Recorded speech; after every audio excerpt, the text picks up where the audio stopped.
بسم الله الرحمن الرحيم.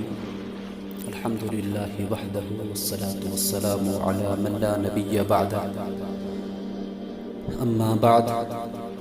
عن أبي موسى الأشعري رضي الله تعالى عنه قال: كان النبي صلى الله عليه وسلم إذا أطاه طالب حاجة أقبل على جلسائه فقال: اشفعوا توجر. گرامی قدر سامعین، گزشتہ دنوں میں بات چل رہی تھی کہ کس موقع پر سفارش کرنا جائز ہے اور کس موقع پر جائز نہیں ہے، اور سفارش کا مطلب کیا ہے اور سفارش کا نتیجہ کیا ہونا چاہیے، اور کس موقع پر اور کس جگہ بھی سفارش ہونی چاہیے۔ شریعت کا قانون ہے، اور شریعت میں اس چیز کا بہت زیادہ اہتمام کیا گیا ہے کہ جب ایک قاضی کے سامنے کوئی مقدمہ درپیش ہو تو اس وقت قاضی کے لیے یہ حکم ہے کہ مقدمہ سے متعلق کسی ایک فریق کی بات دوسری فریق کی غیر موجودگی میں نہ سنے، جب تک دونوں فریق موجود نہ ہو۔ کہیں ایسا نہ ہو کہ ایک شخص نے آ کر آپ کو تنہائی میں معاملہ بتا دیا اور دوسرا آدمی اس سے بے خبر ہے، وہ اس کا جواب نہیں دے سکتا، اور وہ بات آپ کے ذہن پر مسلط ہو گئی اور آپ کا ذہن اس سے متاثر ہو گیا، تو یہ انصاف کے خلاف ہے۔ اس واسطے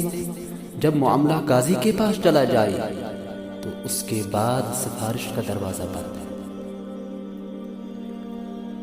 حضرت مولانا مفتی تقی عثمانی صاحب دامت فیوزہ عالیہ فرماتے ہیں کہ میرے پاس کچھ مقدمات آ جاتے ہیں، اور ان مقدمات سے متعلق بعض لوگ میرے پاس پہنچ جاتے ہیں اور کہتے ہیں کہ یہ مسئلہ درپیش ہے، آپ اس کا خیال رکھیں۔ تو میں کبھی ان کی بات نہیں سنتا اور یہ کہہ دیتا کہ میرے لیے اس مقدمے سے متعلق آپ کی کوئی بات سننا اور اس وقت تک جائز نہیں جب تک کہ دوسرا فریق موجود نہ ہو، لہذا آپ کو جو کہنا ہو آپ عدالت میں آ کر کہیں تاکہ دوسرا فریق بھی سامنے موجود ہو، اور اس کی موجودگی میں بات کہی جائے اور سنی جائے تاکہ آپ کوئی غلط بات کہیں تو وہ اس کا جواب دے سکے۔ یہاں تنہائی میں آ کر آپ میرے ذہن کو خراب کر جائے۔ وہ کہتا ہے کہ صاحب ہم تو ناجائز سفارش نہیں کر رہے ہیں، ہم تو بالکل جائز بات لے کر آئے ہیں۔ مجھے کیا پتا کہ جائز لے کر آئے ہو یا ناجائز۔ حضرت فرماتے ہیں کہ مجھے تو معلوم نہیں وہ میرے پاس سفارش وہ جائز لے کر آیا ہے یا ناجائز، اور دوسرا فریق بھی موجود ہو اور اس کے دلائل، اس کی گواہی اور شہادتیں بھی سامنے ہوں، اس وقت آمنے سامنے فیصلہ ہوگا۔ بہرحال علیحدگی میں جا کر اس کے ذہن کو متاثر کرنا جائز نہیں ہے۔ تو ایسے موقع پر یہ کہنا کہ قرآن کریم میں ہے کہ من یشفع شفاعۃ حسنۃ یکن لہ نصیب منہا، یہ کسی اس طرح بھی جائز نہیں جو کہ ہمارے یہاں عرصہ دراز سے اسلامی نظام ختم ہو چکا ہے، اس لیے یہ مسائل میں لوگوں کو یاد نہیں رہے۔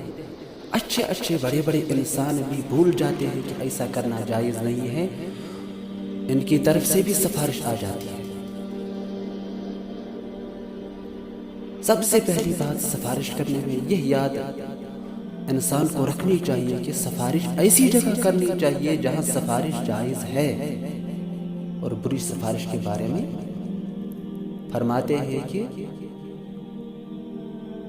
سفارش ایسے کام کے لیے ہونی چاہیے جو کام شرعاً جائز ہو، لہذا ناجائز کام کرانے کے لیے سفارش کرنا کسی حال میں جائز نہیں۔ مثلا آپ کا دوست کہیں افسر لگا ہوا ہے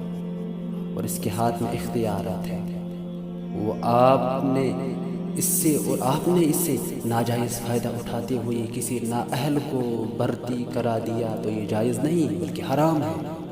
اس لیے قرآن کریم میں جہاں اچھی سفارش کو باعث اجر قرار دیا گیا، وہیں بری سفارش کو باعث گناہ قرار دیا گیا۔ اللہ تعالیٰ کا فرمان ہے من یشفع شفاعتا سیئتا یکن لہ کفل منہا، جو شخص بری سفارش کرے گا تو اس سفارش کرنے والے کو بھی اس گناہ میں حصہ ملے گا۔ اب ایک سوال پیدا ہو جاتا ہے کہ سفارش کا مقصد کیا ہے؟ محترم سامعین، سفارش کا خالص ایک ہی مقصد ہے کہ سفارش کا مقصد صرف توجہ دلانا۔